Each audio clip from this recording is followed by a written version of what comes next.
En palabras de la presidenta Cospedal, que yo suscribo plenamente, nuestro invitado de hoy es un hombre honesto y leal. Si me apuran, un ejemplo político y personal a seguir por su constancia y su lucha. Les quiero presentar a todos ustedes a don José Alberto Martín Toledano, diputado. Bienvenido. ¿Qué tal? Muy bien, muchas gracias. Pues nada, que es un placer, José Alberto, tener a un malagonero de prueba aquí conmigo. Muy bien. Yo también me alegro de estar contigo porque nos conocemos de tanto tiempo, ¿no? Y tenemos tan buena relación que es un placer para mí estar aquí. Pues cuéntanos, José Alberto, ¿por qué te dedicas a la política? Pues quizás sea un poco el sino, ¿no?, de mi familia. En mi familia siempre ha habido políticos, he tenido tíos abuelos que han sido senadores, abuelo que ha sido diputado nacional, gobernador civil, un bisabuelo que fue diputado provincial, un tío que fue alcalde. Bueno, pues en mi familia siempre se ha vivido el afán de servicio público y de interés por la política. De hecho, ya en séptimo de GB mis compañeros me conocían como el político, ¿no? No porque fuera entonces estuviera muy enterado de todos los temas, pero era el que leía el periódico, ¿no? Yo en mi casa leía el periódico y leía también las noticias políticas y me parecía normal que los niños de esa edad, de 12 años, 11 años, pues supiéramos algo de política. Y además de llevarlo en los genes, sentías esas cosquillillas, ¿no?, de esa profesión, ¿no?, que yo creo que engancha, ¿verdad? Engancha, pero también es cierto que pude no haberme dedicado. Yo terminé mi carrera de Derecho, empecé a trabajar como abogado, pero cuando regresé de Madrid y abrí mi despacho en Ciudad Real y en Malagón, pues me invitaron a presidir una asociación de vecinos en mi pueblo, Espíritu 88. Yo empecé pues una crítica política más bien ciudadana por una subida de impuestos, el catastro del año 90, y bueno, pues me faltaron tal al respeto los dirigentes socialistas de mi pueblo y dijeron tales cosas que me picaron a seguir adelante y al final me vi un poco obligado, ¿no?, por las circunstancias a entrar en una profesión, una actividad que sin duda me gusta mucho, ¿no? Y luego he visto que se puede hacer muchas cosas por los ciudadanos, por las personas que más lo necesitan, y que es una tarea que necesita personas que tengan afán por mejorarla, ¿no?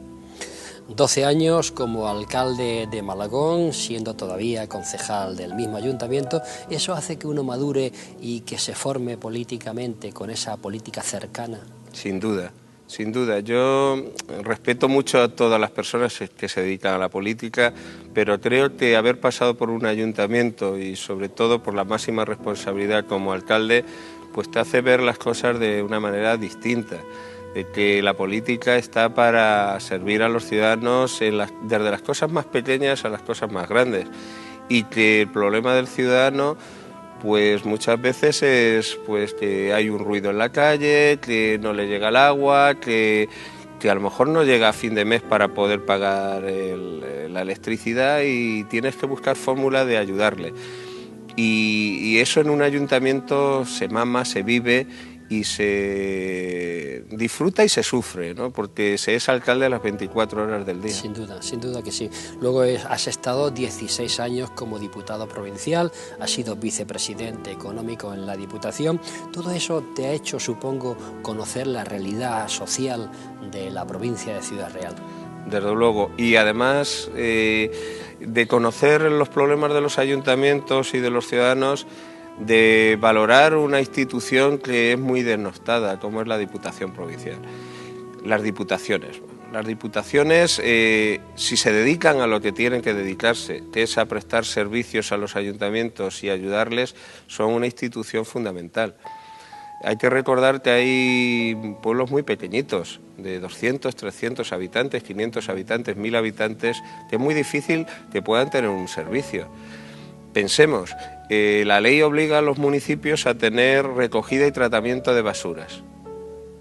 Como un pueblo pequeñito puede tener un sistema de recogida de basuras y un vertedero propio, no solo vertedero, sino reciclaje de basura. Pues eso sería un sinsentido. Ciudad Real tiene 102 pueblos, en cada uno un vertedero, un reciclaje. Eso tiene que hacerse por estructuras que agrupen a los municipios, y una estructura que lo hace muy bien y se está demostrando.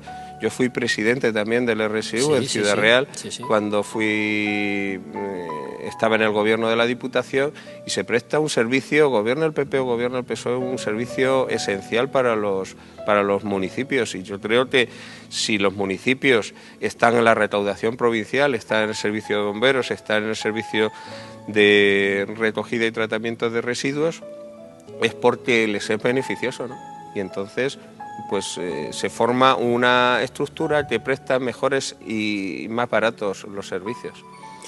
José Alberto, ¿ser diputado nacional colma tus aspiraciones políticas? Bueno, yo nunca en esta vida puedes decir que has llegado a lo máximo o que ya vas para abajo, eso nunca se sabe, y menos en política. Yo he visto compañeros que han subido muy rápido y han bajado muy rápido. Mi trayectoria es más tranquila, en el sentido de, bueno, pues a lo mejor he estado mucho tiempo en la Diputación, que está encantado,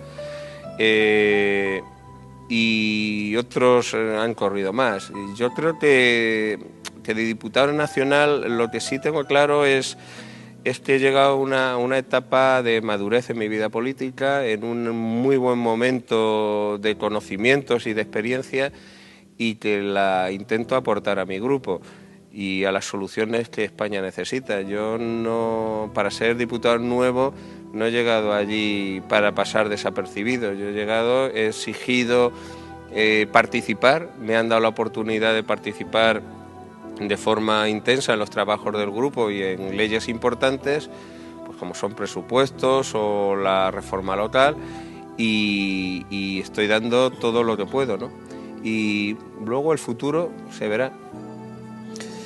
De eso quiero que nos hables, ¿no? Porque tú mejor que nadie conoces la ley de la reforma de las administraciones locales. ¿Qué aspectos mejora esta ley? Bueno, esta es una ley, lo primero hay que ser sinceros, es una ley que surge en un momento donde hace año y pico que empezó el primer borrador, se pensaba que España iba a ser intervenida, ¿no? Y el gobierno estaba intentando por todos los medios que España no fuera intervenida, porque entonces hubiéramos perdido nuestra soberanía. Nos hubieran gobernado desde Bruselas y unos señores hubieran dicho cuántos funcionarios tenían que haber, o como en Grecia, sobran la mitad de los funcionarios a la calle, o como en Portugal, o hay que bajar la mitad del sueldo, o hay que, bueno, tomar medidas no solo impopulares, sino que además se están demostrando que no son acertadas, y Portugal y Grecia ahí siguen renqueando, ¿no? Y lo que se intentaba con ese primer borrador es dar la sensación y hacerlo de que iba a haber un control muy serio de las administraciones públicas, y en este caso de las administraciones locales. Pero al mismo tiempo el gobierno puso en marcha una batería de medidas de ayudas a los ayuntamientos, fundamentalmente a través del plan de pago a proveedores. Eso ha producido que en año y medio de estar muy endeudados y muy mal, muchísimos ayuntamientos de España, pues estén dando superávit en la liquidación del 2012 el 40 y tantos %. Y cuando se produzca la del 2013, la liquidación, pues allá por marzo, y se conozcan los datos, estamos seguros de que va a haber una situación mucho mejor. ¿Qué quiere decir esto? Que en el trayecto de aprobación de la ley en este año y medio, viendo el cambio de la situación, que habíamos salvado el rescate, ya no íbamos a ser rescatados por Europa, la situación estaba controlada, los ayuntamientos estaban respondiendo muy bien a las inyecciones económicas que le había hecho el gobierno, y además estaban en plan muy serio de aprobar presupuestos reales, de dejarse de tonterías, de lujos innecesarios en momentos tan difíciles, y de atender a lo mejor, a lo más importante, que la ley ha cambiado, pero mucho, y yo creo que ha cambiado para bien. Se han relajado cuestiones como era el coste estándar, que significaba que si un pueblo no daba en una media nacional, los servicios por debajo de esa media nacional más o menos de coste, podía ser intervenido por las diputaciones provinciales. Todo eso, desde el Grupo Popular, el Partido Popular, la Federación de Municipios y algún otro partido que ha querido colaborar, como el PNV, pues se ha limado mucho el proyecto. Y al principio no nos gustaba a casi nadie, pero al final ha quedado muy bien, porque es una ley que básicamente lo que hace es establecer claramente cuáles son las competencias de la administración local, porque hasta ahora había leyes que decían bienestar social es competencia de los ayuntamientos, pero estaba el Estatuto de Autonomía de cada comunidad autónoma que decía que el bienestar social pertenecía en exclusiva a la comunidad autónoma. Entonces, eso era una contradicción y había que solucionarlo.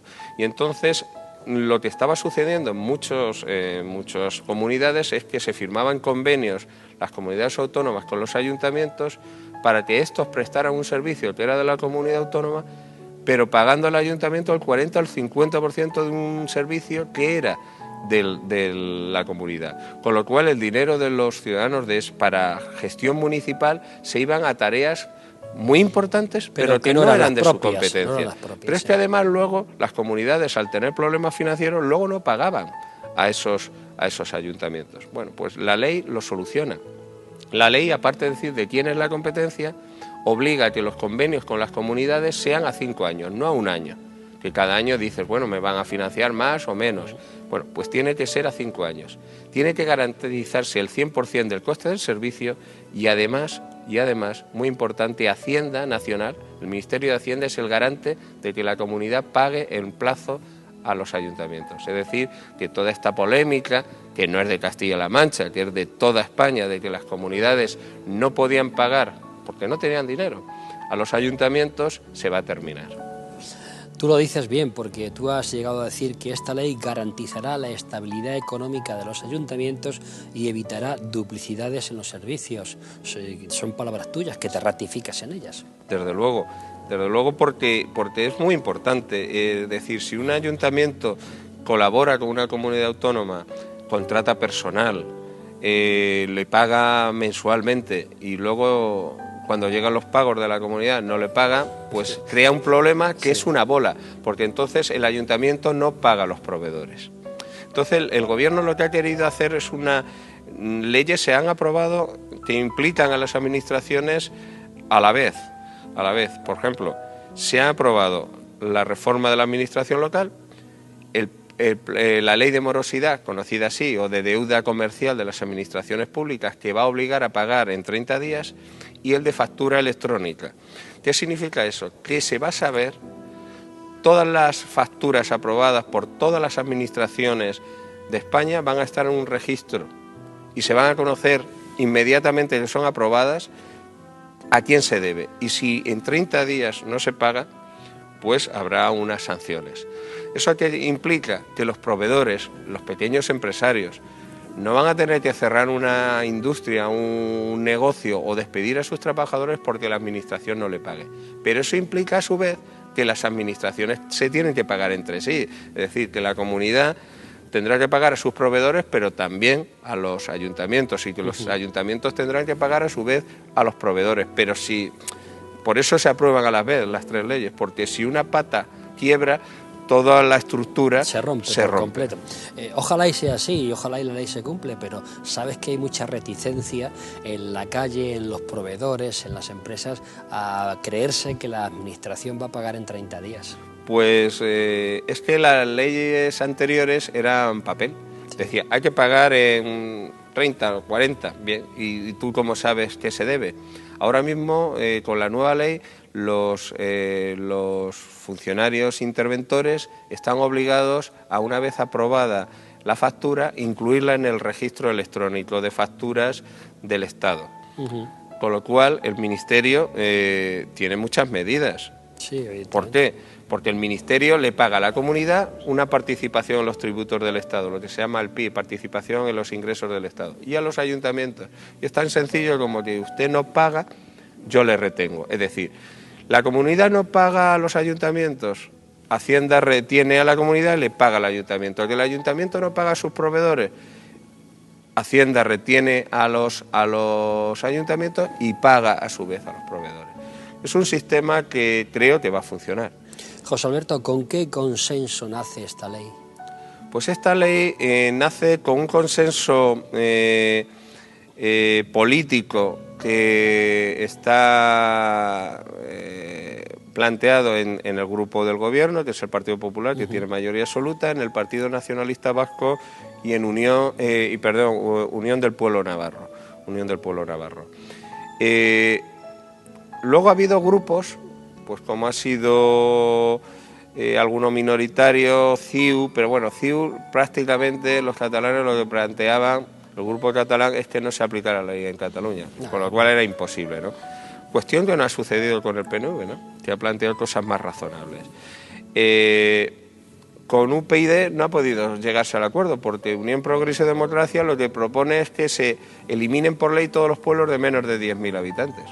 Es desconocer el mundo español, el mundo rural. Eso es decir que desaparecen los pueblos. O sea, no iba a quedar viviendo nadie en un pueblo. Y luego Izquierda Unida ha hecho propuestas de mejora, pero desde un concepto muy intervencionista, un concepto además catastrofista de la ley. Y el PSOE es que no ha hecho en el Congreso ni una, y en el Senado alguna pequeña transacción que hemos llegado a acuerdo. Pero el PSOE es que no ha querido negociar desde el principio, y es una pena, porque en España la mayoría de los ayuntamientos o están gobernados por el PP o por el Partido Socialista, y eso es una pena que no hayan querido negociar y llegar a acuerdo. Pero la realidad es que después de decir que esto iba a ser una catástrofe, se han convocado movilizaciones por el PSOE y no han ido ni sus alcaldes ni sus concejales, no han ido ni 20 personas en Ciudad Real. ¿Por qué? Porque realmente si tú te lees la ley y la conoces, no puedes estar preocupado. Y todas las catástrofes que se anuncian, no va a haber ni una. Y cuando empieza a funcionar el 1 de enero del 2014 y pasen 6 meses y un año, y no solo no funcionen mal las cosas, sino que funcionen mejor, pues todos los argumentos catastrofistas van a quedar reducidos a nada. Y yo estoy convencido que el consenso social que se ha alcanzado con la Federación de Municipios y Provincias, muy importante, pues es de verdad el espíritu del municipalismo de toda la vida.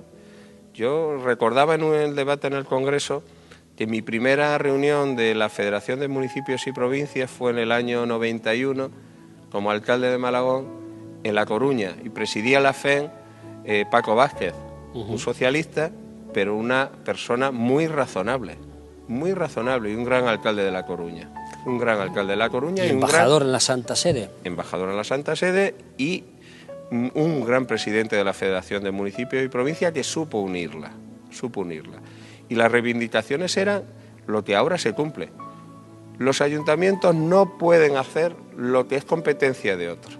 Es que no tiene sentido que la educación sea de una comunidad autónoma y a los ayuntamientos solo se le quiera para pagar la luz y limpiarlos y arreglar. No, pues, si tenemos competencias queremos opinar sobre la educación, los ayuntamientos, y si no tenemos competencias, que lleve la limpieza y el mantenimiento de un colegio, pues la comunidad autónoma. El ciudadano José Alberto añora la unión entre los grandes partidos y hasta, si me apuras, de los pequeños, porque son momentos para sacar este país de esta crisis. ¿Por qué no se produce esa unión? Yo creo que oportunidades ha habido muchas, y te voy a poner un ejemplo. Cuando el presidente Zapatero propuso una reforma de la Constitución para establecer el equilibrio presupuestario como principio constitucional, el Partido Popular apoyó la ley, llegó a un acuerdo y apoyó la ley.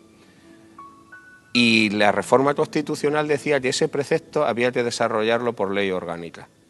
Bueno, el desarrollo por ley orgánica le tocó ya al presidente Rajoy.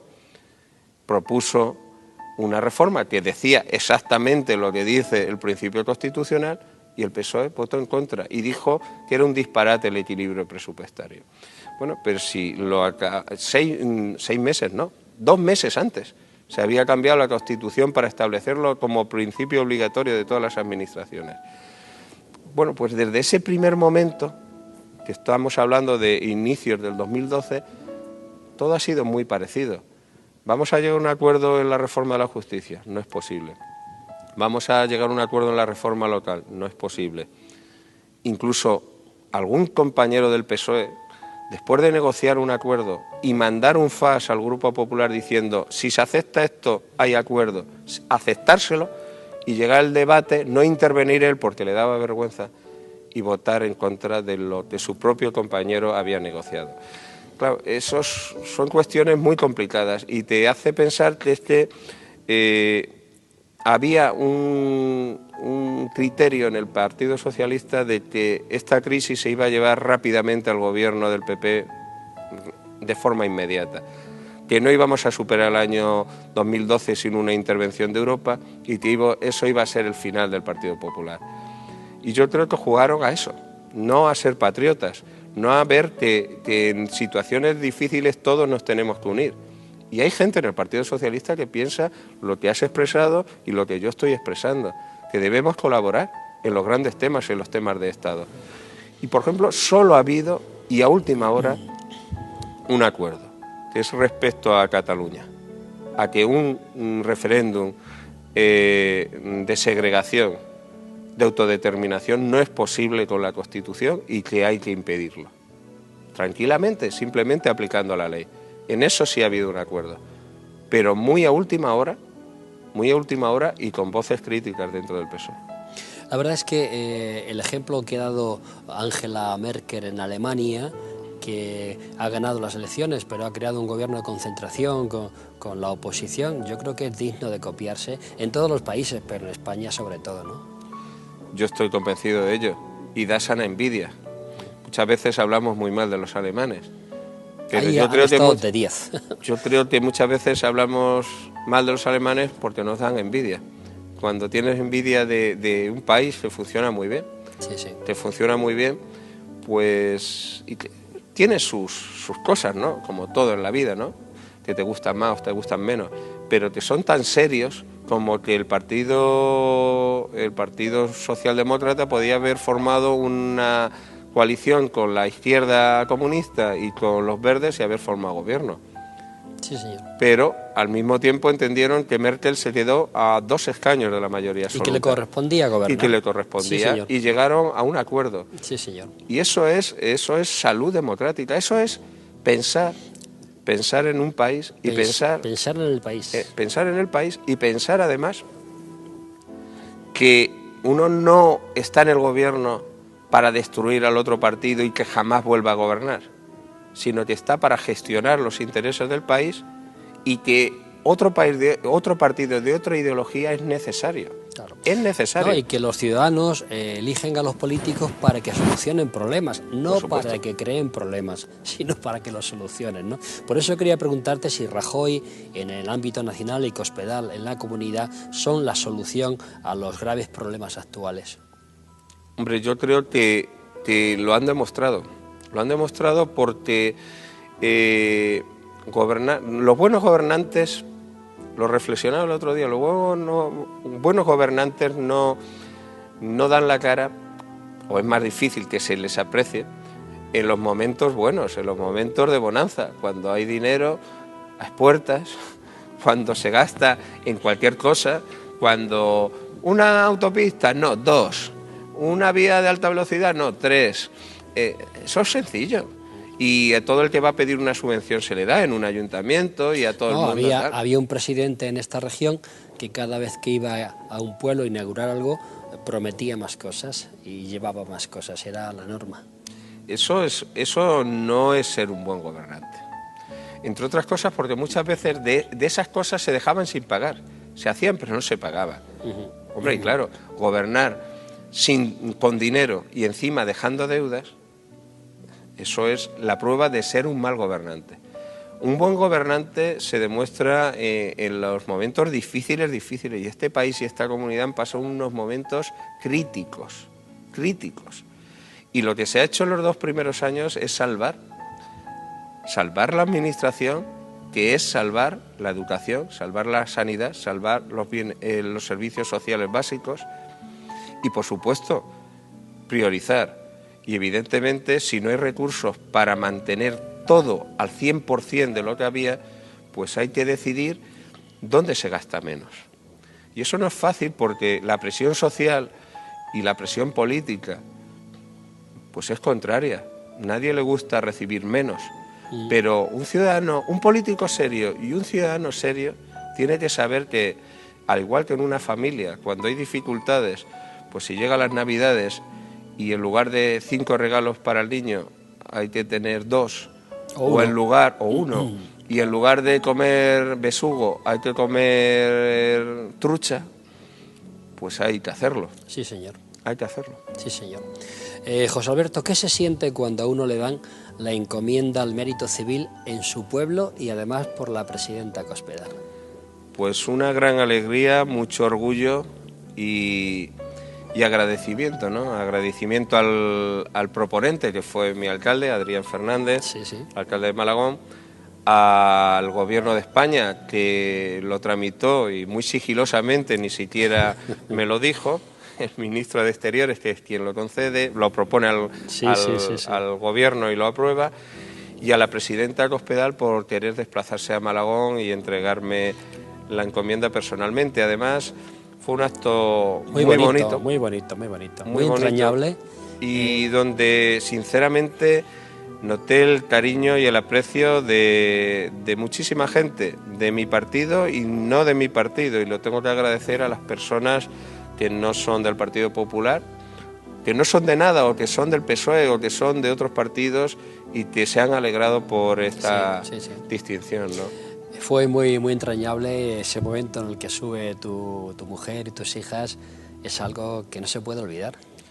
No, bueno, allí subieron mi hija y mi hijo. Sí, mi hija tu hijo. Y mi mujer, invitados por la presidenta Cospedal a acompañarme.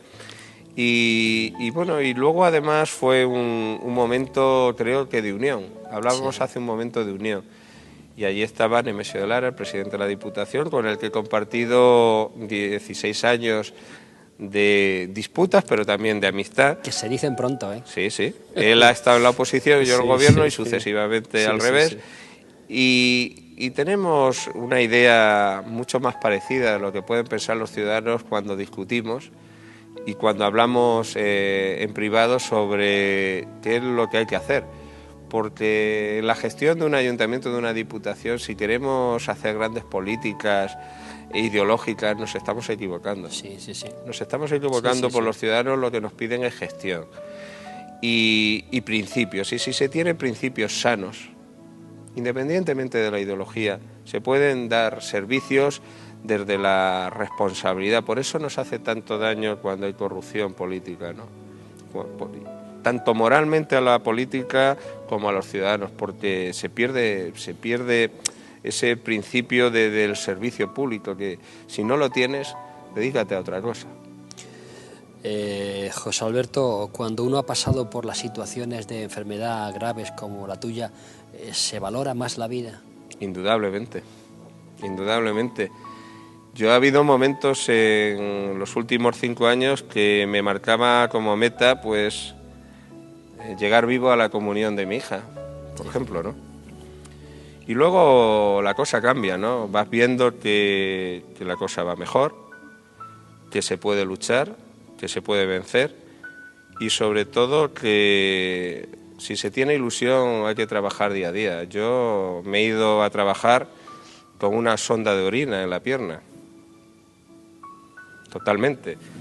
Y me he ido a votar al Congreso dándome el alta, y le decía a mi mujer, ¿qué quieres?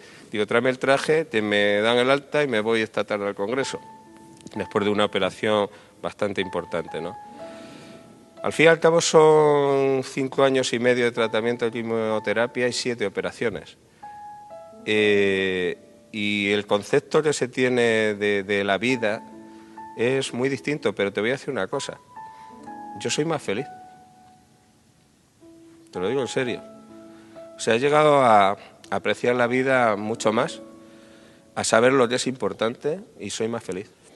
Sobre todo porque además has podido comprobar el enorme cariño y ese arropamiento que tienes con tu mujer y tus hijos. Eso es indudable. La familia es importante en la sociedad para todo.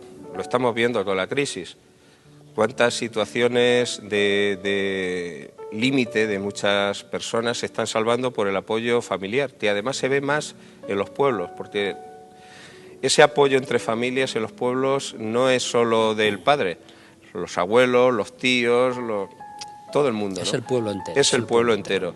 Y las dificultades, como puede ser la enfermedad, una situación de paro larga, no llegar a fin de mes, se pueden soportar si hay una familia y una unión. Y eso es fundamental. Y yo lo he tenido, vamos, mi familia para mí, mi mujer, mis hijos, mi padre hasta que murió, mi tía Maruja, bueno, tantas y tantos, mi hermano, pues han sido fundamentales, ¿no? A Malagón lo llevas en el alma. Desde luego. ¿Cómo es tu pueblo? Cuéntanos. Mi pueblo es como muchos pueblos, como los pueblos de Castilla-La Mancha. Nos gusta nuestro pueblo y decimos que es el mejor, pero es un pueblo más, pero que es tu pueblo, ¿no? Y que yo desde chiquitillo pues he vivido en él, tengo mis amigos en él. Mi mujer es de Malagón, mi familia pues vive casi toda, bueno, hay parte que no, pero en Malagón y para mí es mi casa y es mi referencia y siempre he trabajado por hacerlo mejor, Y lo has conseguido además. Yo creo que he aportado, con ayuda a muchísima gente. Me acuerdo de mi querido compañero Augusto Guzmán, tantos años concejal conmigo en el ayuntamiento, 12 años, teniente de alcalde, te se dejaba la piel y era una bellísima persona y que, por desgracia, él no pudo, tuvo la misma enfermedad pero no la pudo superar. Y ese amor que tenemos a nuestro pueblo, bien entendido siempre, porque los excesos nos llevan al nacionalismo, es muy sano, ¿no? Y trabajar desde la política, desde un ayuntamiento por mejorar tu pueblo y ver cómo va cambiando a mejor y cómo personas de todas las ideologías, a lo mejor un concejal de la oposición no te lo va a decir, pero mucha gente, pues, bueno, yo recuerdo unas elecciones municipales donde el Partido Socialista en autonómicas ganaba en Malagón por 2.000 votos y el PP ganaba por 3.000 en municipales, el mismo día, en dos urnas distintas. Bueno, pues eso te demostraba el aprecio que tenían votantes que no son tradicionales del Partido Popular y que hemos hecho mucho por todos, por nuestro pueblo, pero ese amor y ese cariño nunca, me lo dice la presidenta y me lo dicen mis compañeros en el Congreso. Todos saben que soy de Malagón. No, el de Ciudad Real no, el de Malagón. Es que marca, ser de Malagón marca, ¿no? Yo lo voy contando a todo el mundo. Y te lo digo porque sabes tú que tenemos unos amigos comunes estupendos, además. Que además se enorgullecen y dicen, soy de Malagón. Sí, y en el País Vasco, ¿no? El País Exactamente. Vasco. Y lo dicen allí, además. No, claro que sí. Claro que sí. Pues llegado este momento, saben ustedes que solemos lanzar un test de personalidad a nuestros invitados. Por consiguiente, don José Alberto Martín Toledano, si está preparado. Pues vamos a ello. Defínete como persona. Eso no es fácil, definirse como persona, pero sí voy a definirme como lo que intento ser como persona, ¿no? Intento ser una persona comprensiva, una persona que cumpla sus principios, ¿no? Mis principios son unos principios están inspirados por... Yo me considero cristiano y soy practicante y me considero que esa base de intentar ayudar a los demás, de tener una esperanza y tener una fe, pues deben marcar tu personalidad sin ser invasivos con los demás y sin obligar a nadie a pensar como tú, sino simplemente estar convencido de que eso es bueno para ti, creer en ello y practicarlo en el sentido de ayudar a todas las personas, ¿no? Es mi principio. Defínete como profesional, en este caso de la política. Bueno, a mí me marcó como profesional primero ser abogado, ser profesional del derecho, y eso me llevó al final a la política. Pero como por una definición corta, yo no entiendo la política sin entender que se está como servicio público al ciudadano. Así es, además. ¿Cuál es tu color preferido? Mi color preferido, pues puede parecer tópico, pero es el azul. ¿Cuál es tu fruta preferida? Oh, yo soy muy de frutas, eso es complicado, porque me encantan todas, pero quizá las fresas me gustan mucho. Qué ricas. ¿Qué tipo de sabor te agrada? ¿Qué tipo de sabor? Soy poco delicado, soy tanto del dulce como el salado, como ciertos amargores, pero bueno, por decir algo, me gustan los sabores tradicionales, no sé si es una respuesta. Sí, sí, sí lo es. Me gustan sí. los sabores tradicionales, ¿Qué de la tipo? comida tradicional. Sí, la clásica de toda la vida, la que hacía la abuela. Eso es. Y la cuchara me gusta. ¿Qué tipo de ropa te gusta usar? Bueno, pues hay ropa, tampoco soy muy estricto con la ropa. Creo que cuando se va a trabajar y se va a representar una institución hay que ir correctamente vestido, hay que llevar tu corbata, tu chaqueta. No solo a lo mejor no estamos tan cómodos, ¿no? Pero es por un respeto por la persona a la que atiendes y la representación que llevas. Y cuando no estoy trabajando, pues mi prenda favorita es un jersey y un vaquero. ¿Qué mascota preferirías tener? Pues yo soy muy de perros. ¿Tienes? Lo he tenido. Lo que pasa es que nos produjo casi en la familia una tragedia cuando se perdió.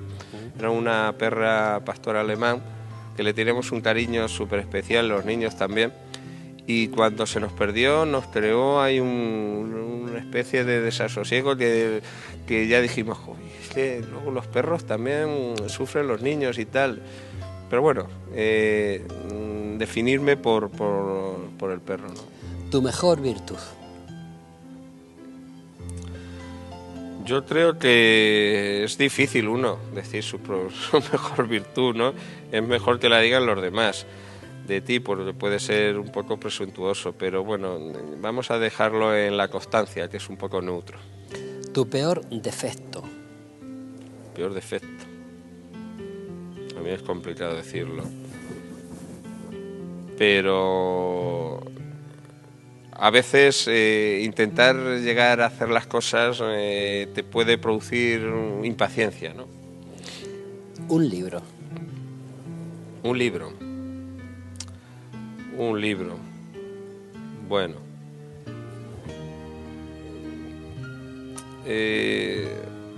Decirte que yo leo bastante, sobre todo en vacaciones, sobre todo novela, y últimamente pues está muy de moda la novela histórica, que puede parecer una novela de peor calidad que otras, a lo mejor más filosóficas o más profundas, pero soy un amante de la historia, entonces a mí, y descubrí también los malos libros, a veces leyendo dices, Haylos también, haylos, ¿no? Pero bueno, uno que me gustó mucho fue La Catedral del Mar. Sí, muy buen libro. Muy buen libro. Una novela muy y ahora que está de moda, El tiempo entre costura de la puertorllanera, es un gran libro. Sí, fíjate tú que a mí me gusta mucho más el libro que la serie, ¿no? La serie está muy bien hecha, es está de mucha calidad, pero normalmente, genial. Normalmente los libros no son superados por las películas, normalmente. Sí. Una película, pues. Una película. Bueno, pues la primera que me ha venido a la cabeza que me gusta mucho es Memoria de África. Buena película. Un actor y una actriz. Bueno, actriz, Meryl Streep, me encanta. Actor lo tengo ya más complicado, más... Actor. Marlon Brando. Un político. Pues yo me voy a quedar en la cercanía y voy a hacer un político y una política. Sí. Mariano Rajoy y María Dolores Pérez. Una ideología. Una ideología. Pues es difícil definirla porque dentro del centro derecha hay mucha... comparte ideologías más clásicas, hay parte del liberalismo, de conservadurismo, parte de democracia cristiana. Pero yo lo que sí marcaría es que cualquier política, cualquier ideología tiene que tener un concepto social claro y tener una base social. Una religión. Soy católico. Apostólico y romano. Sí. Un programa de televisión.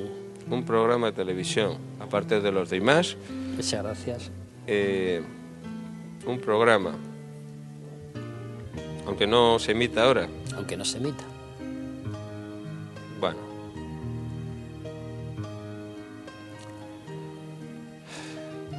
Tengo que decirte que estoy un poco decepcionado con la televisión que se hace hoy en día. Sobre todo en alguna cadena. En algunas cadenas. Pero no es por la ideología que se desprenda, sino porque me parece que es una televisión agresiva, una televisión basura. Y por eso se agradece cuando son buenos programas. Pero bueno, no, tampoco quiero decir de una cadena. Vamos a dejarlo en un programa que entretenía a todo el mundo y que era blanco y para todos los públicos. 1, 2, 3. Muy buen programa. Ha pasado la historia de los concursos. ¿Qué te pone de los nervios? La mala educación. La mala educación, pero no la mala educación grosera. Es decir, no me refiero a que se tenga que ser un finolis y una persona. No. La mala educación, además, intencionada. Es decir, el que es mal educado y grosero y trata mal a los demás, ¿no? Los trata con desprecio, ¿no? Sí. Y si es desde una persona con poder, más. Es decir, cuando se tiene poder se tiene que ser todavía más cercano al ciudadano, a las personas y tratarlas mejor. Ser estrictamente educado y lo mejor posible para tratar con las personas que a lo mejor tienen menos poder que tú. ¿Qué no perdonarías? Yo la verdad es que perdono casi todo. Me cuesta decir, pero bueno, las personas que matan por ideología me cuesta, vamos a definirlos, terroristas, me cuesta mucho poder perdonarlas. Que alguien en nombre de una idea, en nombre de una ideología, pueda llegar a justificar un crimen, no lo puedo perdonar. Es lo que pasaba con los nazis y los judíos. Primero los humillaban, les quitaban su personalidad, decían que no eran seres humanos para poder justificar que una persona llegue a asesinar a otra. Claro, porque para poder justificar primero hay que deshumanizarlo. Y eso en todos los totalitarismos es lo que sucede. Este no es humano, este no es como nosotros, este hay que eliminarlo. Y eso es lo imperdonable. ¿Qué te hace reír? Me hacen reír mis hijos con sus cosas. Me hacen reír mis hijos, sí, mucho. Y los niños, cuando tienen quieren ser mayores, parecer mayores, ¿no? Y todavía son niños, ¿no? Me hace mucha gracia. Pues, ¿qué te hace llorar? Muchas cosas. Yo soy de lágrima fácil a veces. Estoy viendo una película y me emociono. Digo, pero si es una película, ¿no? Pero me hace llorar la tragedia humana, ¿no? Ver, por ejemplo, tantas personas sufriendo en una guerra como la de Siria o ver cómo países tan maravillosos como los de África, llenos de riquezas naturales, son incapaces de poder dar de comer a los niños que se mueren por millones, ¿no? ¿Cómo reaccionas cuando te provocan? Pues si cuento hasta 10, normalmente bien. Y si no, pues siempre cuento al menos hasta 7. Y no suelo reaccionar mal. No es fácil que pierda los nervios y con los años menos. Eso realmente muchas veces es un pecado de juventud, ¿no? El poder perder más los nervios. La experiencia y el saber que, bueno, pues que nadie es perfecto y que muchas veces cuando te quieren insultar, lo que tienen es provocar tu reacción, pues dicen, bueno, pues ¿qué le vamos a hacer, no? ¿Eres capaz de guardar un secreto? Pues sí. Y conoces muchos. Conozco algunos. ¿Expresas fácilmente lo que sientes? Yo creo que sí. Yo, de joven pensaba que yo era tímido, pero mis compañeros decían que todo lo contrario, que no era nada tímido. Entonces llegué a sentirme, pues eso, como una persona que me relaciono bastante bien con todo el mundo y que no tengo esa dificultad, ¿no?, de cercanía con las personas, ¿no? ¿Cuántas horas trabajas al día? Pues aunque piensan la gente que los políticos trabajamos poco, no digo yo que no haya quien trabaje, pero como en todas las profesiones habrá periodistas que trabajan mucho y otros que trabajan poco. Eso es así. No hay horas en política. Yo estoy en un ayuntamiento y a veces mi mujer, por ponerte un ejemplo, dice, pero anda, José Alberto, vete al Congreso y descansa, ¿no? Porque tú entras al ayuntamiento a las 9 de la mañana y no sabes cuándo sales. Sales a comer a las 3:30, te vuelves a las 5 y vuelves otra vez a las 9. En el Congreso, pues hay plenos que duran 18 horas, 14, 15, 16 horas. Por eso muchas veces cuando ven que las tribunas están vacías de diputados dicen, pero bueno, ¿dónde están? Bueno, primero, aguantar 18 horas sentado es complicado. Pero es que además se tramitan distintos proyectos y suelen estar los diputados que están interesados más por ese tema, mientras que el resto están haciendo otras cosas, están recibiendo visitas, asociaciones que quieren verte, grupos pues, interesados en una ley, hacerte propuestas, o temas sociales que quieren que te intereses por ellos, o estás atendiendo a la prensa, o estás realizando propuestas que vas a hacer tú en otra ley. Claro, si yo mientras he tramitado como ponente temas de presupuestos o de la ley de reforma local hubiera estado todo el tiempo sentado en mi escaño, no hubiera podido hacer, estudiar, reunirme con gente del ministerio, discutir la ley, pelearme para mejorar la ley, porque me he peleado con gente del ministerio para mejorar la ley. Entonces, ¿cuántas horas se trabaja? Pues, las que quieras un político. Yo normalmente pues trabajo, pues no sé, pues 5 por la mañana y otras 4 o 5 por la tarde, yo qué sé. ¿Qué añoras de tu niñez? Mi niñez fue complicada porque mi madre murió cuando yo tenía 5 años y mi padre no se volvió a casar y nos crió, vivimos con mi abuela que luego murió. Complicada, pero al mismo tiempo pues ves el apoyo de toda la familia a tu padre para sacar a 2 niños adelante, ¿no?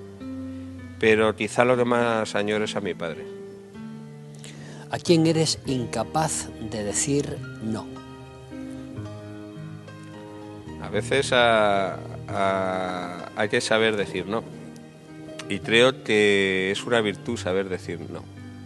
Entonces, me cuesta a veces a mis hijos, me cuesta, pero hay que saber decir que no, en todo.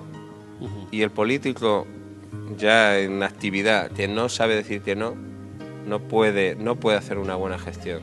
Si a todo el mundo se le dice que sí, aun sabiendo tú que no puedes hacer, le estás engañando. Porque normalmente se dice sí, pero es que no, para no tener las consecuencias de la mala opinión, ¿no? ¿Tienes alguna manía? Seguro, pero no soy una persona así maniática que diga, pues me tengo que levantar por aquí, estar supersticioso, ponerme un color, llevar un bolígrafo. No, realmente creo que no tengo así manías de ese tipo, ¿no? Esta es muy fácil. Un lugar para vivir. ¿Lugar para vivir? Bueno, hay muchísimos lugares para vivir. Yo he elegido mi pueblo, yo he elegido Malagón y estoy encantado de vivir en Malagón, pero no soy una persona obsesiva. Creo que hay sitios maravillosos. Dentro de nuestra propia provincia hay maravillas para vivir, pueblos muy artísticos, sí. Históricos, de espacios naturales maravillosos, y España, cualquier sitio de España se vive muy bien. Atrevido, conformista o rebelde? Conformista no soy. Rebelde tampoco. Yo creo en el cambio continuo. No sé si eso es... ¿Cuáles eran las tres? ¿Conformista o rebelde? ¿Atrevido, conformista? Bueno, no sé si eso es atrevido o qué es. Yo lo que creo es en el cambio permanente, que no se pare. O sea, quedarte parado, que es ser un conservador estricto... Es retroceder. Eso es que te pasa, las circunstancias. Bien. Y lo que está bien... No hay que destruirlo, que sería revolucionario, sino hay que permanentemente ir adaptándolo. Permanente. Y nunca estar parado. Si te quedas parado, mala cosa. Y si rompes lo que funciona, también malo. José Alberto, ¿a qué edad te convertiste en hombre? Pues no lo sé. Cuando uno se convierte en hombre. No lo sé. Si cuando llegas a la universidad, quizá, ¿no? Es cuando puedes decir, o te sientes tú, ¿no? Porque muchas veces cuando te conviertes o cuando realmente te has transformado en un hombre. Pero bueno, dejémoslo en esa etapa, cuando llegas a la universidad. Un lema de vida. Lema de vida. No hagas daño a los demás, no les hagas daño.